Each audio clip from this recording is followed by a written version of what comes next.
সকাল সকাল পাঁচতেলালা কাকু গ্রামের সবার সামনে আমাদের দুই বোনকে কেন এতটা অপমানিত করলো, চলো আমি তোমাদেরকে বলছি কি হয়েছিল ব্যাপারটা।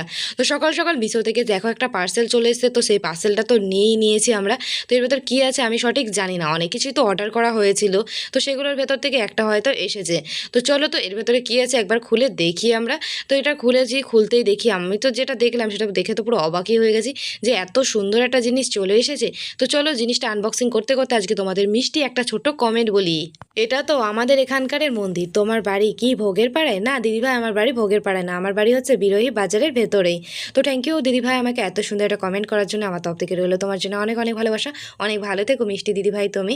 তো দেখো আমরা মিশো থেকে অর্ডার করেছিলাম এই যে এই জিনিসটা, এগুলো যে থাকে থাকে জিনিসপত্র রাখা যায়, দাঁড়াও তোমাদেরকে দিয়ে একবার সেট করে দেখায়। এই দেখো এরকমভাবে টেডি বা পুতুল বা বিভিন্ন রকমের জিনিস কিন্তু রাখা যায়। তো এটা আমার বৌদি অর্ডার করেছে 99 টাকা দিয়ে মিশো থেকে।